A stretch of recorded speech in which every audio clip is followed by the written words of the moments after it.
Today, I'm joined by Dr. Jame Abraham from Cleveland Clinic, Ohio. Welcome to India, Dr. Jame. Thank you. So what brings you to Delhi?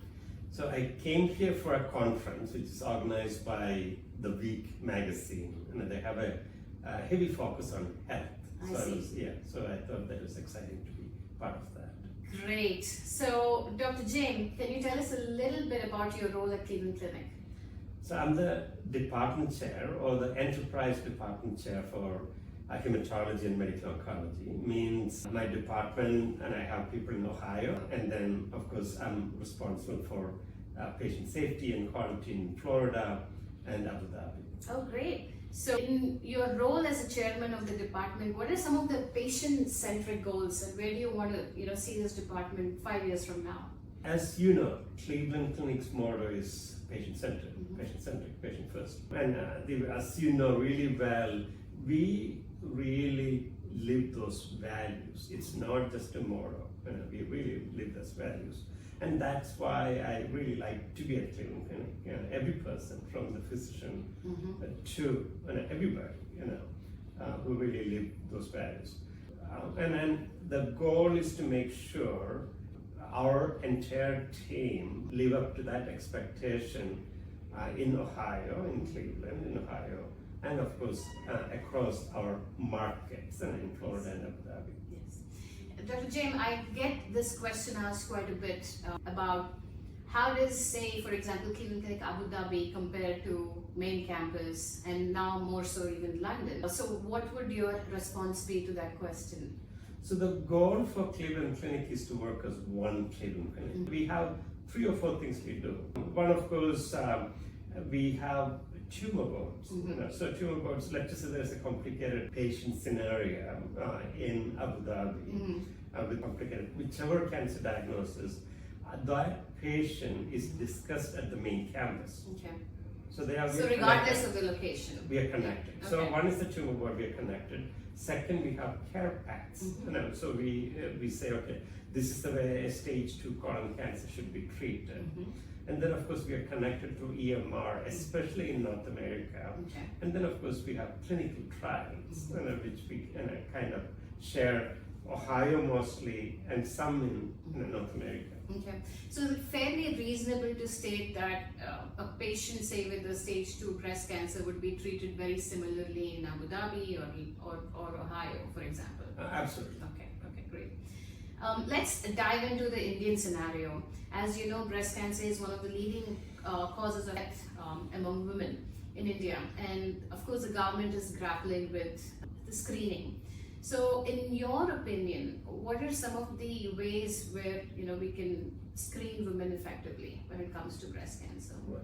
So breast cancer, they're kind of alluding, early detection is so important. If we can detect a tumor early on, we can definitely offer them a curative treatment. So early detection is so important. Unfortunately, for some reason, some of the patients are reluctant even after finding a lump to seek care. I think we should start there, self-examining, and if you say if there's any concern, changes, they should seek help. They should not ignore those symptoms. I know in general, where in the US or in the Western world, there's a regular screening program. So in a person with average risk for breast cancer, we start screening mammogram from the age of 40, and then we do that 1 to 2 years. So that's the recommendation for someone with average risk.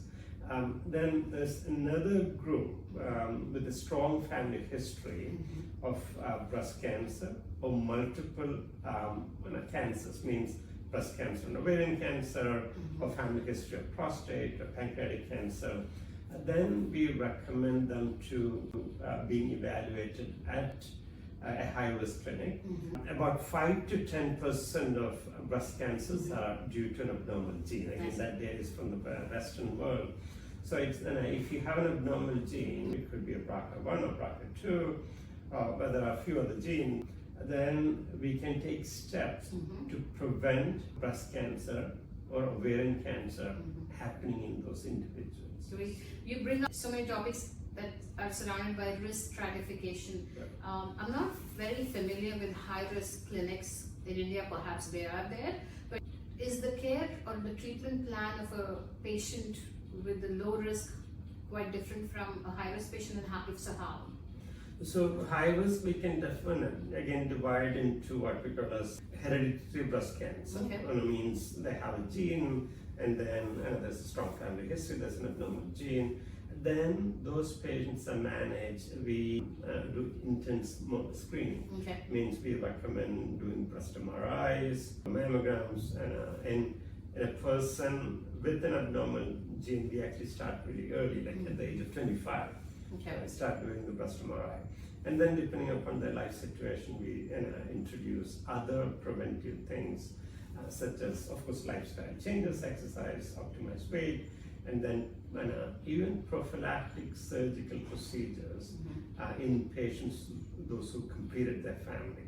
So it really depends on the risk, the genes.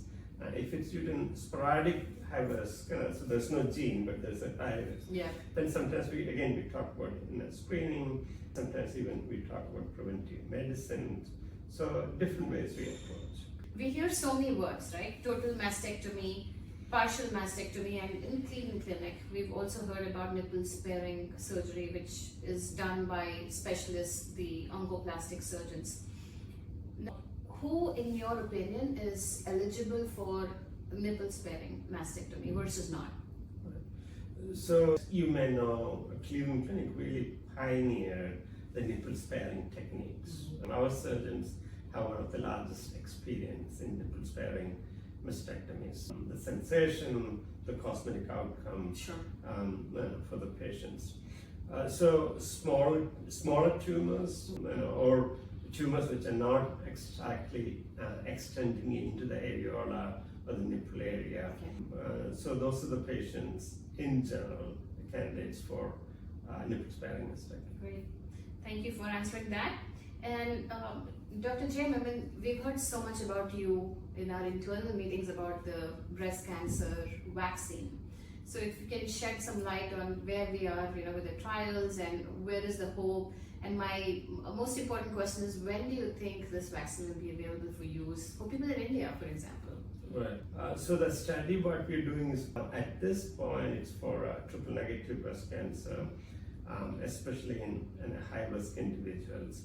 But it's still early. Okay. So we call this almost like a phase 1 study. We need to complete that phase 1 and then get more data, and then plan for phase 2 or phase 3 studies. So we need to wait. Yes, patience is the word. And my last question is around gene testing. Where is Cleveland Clinic with regards to progress with genetic testing as it relates to breast cancer? Right. So as I said before, so there's 2 types of gene testing. We do the germline testing if somebody has a strong family history, or somebody who is tested positive for the gene, then we test their family members. Then of course the patient has breast and ovarian cancer, we test for that. And then of course if the patient is younger, under the age of 50 and with a triple negative breast cancer. So we do the testing much more often now than we used to do in the past. Okay. It has, as I discussed before, it has early detection and prevention. And then with new drugs available in patients with the diagnosis of cancer, it has therapeutic implications too. So it's not just the screening and prevention, it's important for treatment. So I think it's important for the clinicians and the patients to be aware that genetic testing can be an important part of the treatment for the patient. Great. Now, unlike in the US and India, I don't think we need a prescription or an order set to get these genetic testing. So for somebody who's low risk, would you still advise a genetic test? No, I think we should test the right appropriate patient population. And then of course there are even online tools you can put in your data to understand the risk of a novel gene. Great. Well, thank you so much, Dr. Jame, to stop by and chat with me despite your busy schedule. We wish you safe travels as you head back to Cleveland, and I hope this information is helpful for our community. Thank you. Yeah.